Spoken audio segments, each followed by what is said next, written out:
നമസ്കാരം.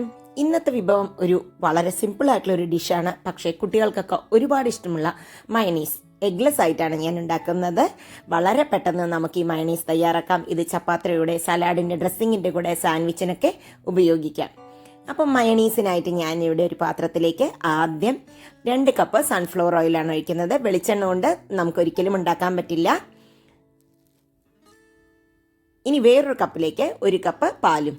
ഇതിനെ രണ്ടിനെയും നമുക്ക് ഫുൾ ഫാറ്റ് മിൽക്കാണ്. ഇതിനെ രണ്ടിനെയും ഒരു അരമണിക്കൂർ നമുക്ക് ഫ്രീസറിൽ വെക്കാം.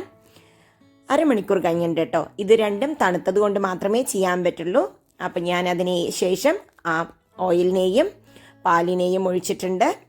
ഇനി ഇതിലേക്ക് ഒരു 2 ഗാർലിക്കിനെ ഞാനൊന്ന് ചതച്ചിനെയാണ് കേട്ടോ ഇട്ട് കൊടുക്കുന്നത്. ഒരു 2 ടീസ്പൂൺ ലെമൺ ജ്യൂസ് അല്ല എങ്കിൽ വിനാഗിരി ഒഴിച്ചു കൊടുക്കാം.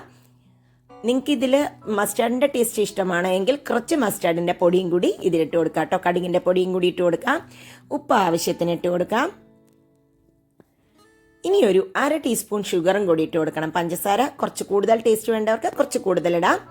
ഇനി ഇതിനെയൊക്കെ കൂടി ഒരു 30 സെക്കൻഡ് മാത്രം ബ്ലെൻഡ് ചെയ്യുക. ആദ്യം 30 സെക്കൻഡ് ഹൈയിൽ തന്നെ വെച്ചിട്ട് ബ്ലെൻഡ് ചെയ്യണം. അപ്പം ഞാൻ ഇത് 30 സെക്കൻഡ് ബ്ലെൻഡ് ചെയ്ത് കഴിഞ്ഞപ്പോൾ തന്നെ എനിക്കിത് മയണീസ് റെഡി ആയിട്ടുണ്ട്. 30 സെക്കൻഡ് കൊണ്ടായില്ല എങ്കിൽ, ഇത്രയും ഫ്ലഫി ആയി വന്നില്ല എങ്കിൽ എഗെയിൻ ഒരു 30 സെക്കൻഡും കൂടി ചെയ്യാം കേട്ടോ. ഒരിക്കലും 1 മിനിറ്റിൽ കൂടുതൽ ചെയ്യരുത്. ഇത് കണ്ടോ, നല്ല അടിപൊളി മയണീസ് റെഡി ആയിട്ട് ഇതിനെ ഒന്ന് ബീറ്റ് ചെയ്ത് കഴിഞ്ഞാൽ ലൂസ് ആവുകയും ചെയ്യും കേട്ടോ. എനിക്ക് ഈ കൺസിസ്റ്റൻസിയിലാണ് ഇഷ്ടം, അതുകൊണ്ടാണ് ഇങ്ങനെ ഉണ്ടാക്കിയിരിക്കുന്നത്. ഈ വീഡിയോ ഇഷ്ടപ്പെട്ടാൽ അറിയിക്കാൻ മറക്കരുത് കേട്ടോ. നമുക്ക് വീണ്ടും അടുത്ത വീഡിയോയിൽ കാണാം. ബൈ. Thank you.